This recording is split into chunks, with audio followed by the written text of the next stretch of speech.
Hey everybody, this is Bev Grey. This weekend I have been playing with the new story card die, and I have been having so much fun making cards like these. I've made journaling cards, photo cards, and elements that could just fit on top of a regular old greeting card like the ones that you see there on the bottom with the hello and one day at a time. Now you can use either the steel dies that are the story card steel dies, or you can look for the story card digital die cutting files too. So whichever type of machine you use, you can play with these products too. So I wanted to show you all the elements that you get with the story card die. Whether you buy the steel die or you buy the digital version, you get these same elements.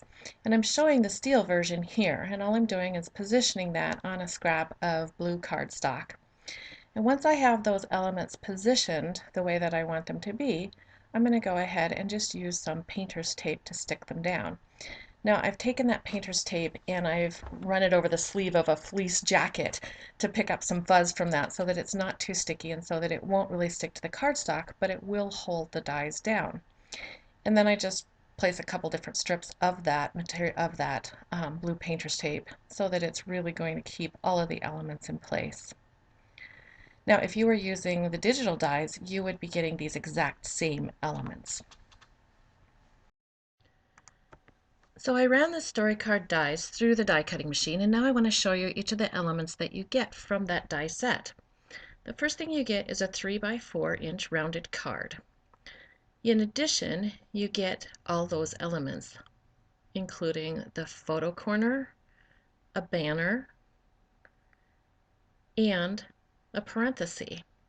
So each of those elements can be used in a project lifestyle page, or they can be used on many other things. So here I'm just popping each of them out, and they've die cut out of that material.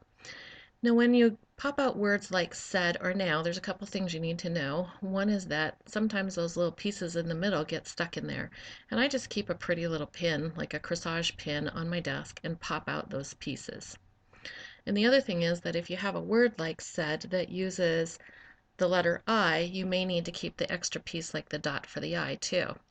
So you'll see me popping that little I out too. Now, once you've got all these little pieces cut out, it makes a lovely little collection of materials that you can use on different types of projects.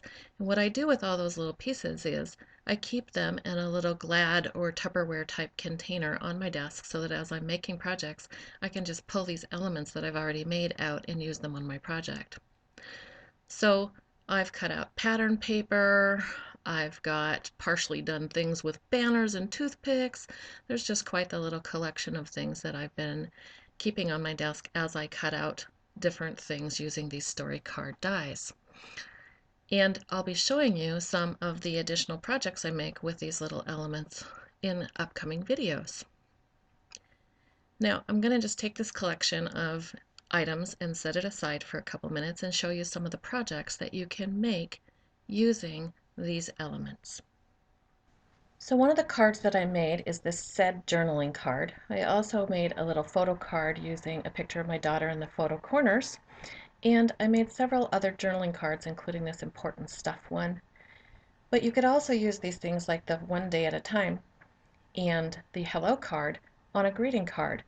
But all of these were made using the story card die, a Deep Lagoon blue ink pad, and the important stuff stamp set, along with journaling lines from the Well-Worn Journal set.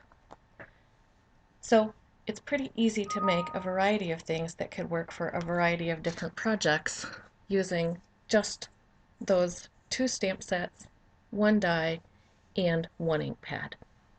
Now let me show you how I'm going to use a couple of these finished cards using that story card die. So obviously these will fit perfectly into the pocket page style scrapbooking. So I'm going to be using two of these in this layout about my daughter at the park. But I also wanted to show you how easy it was to just take a simple card base and add that hello card on top of it to make a really cute greeting card. I hope you enjoyed seeing a few of the projects I've made with the new story card dies. If you'd like to see more projects like this and more detailed how-tos about how I made some of these cards, sign up for our newsletter, visit our Pinterest boards, or visit our blog or Facebook pages. Thank you!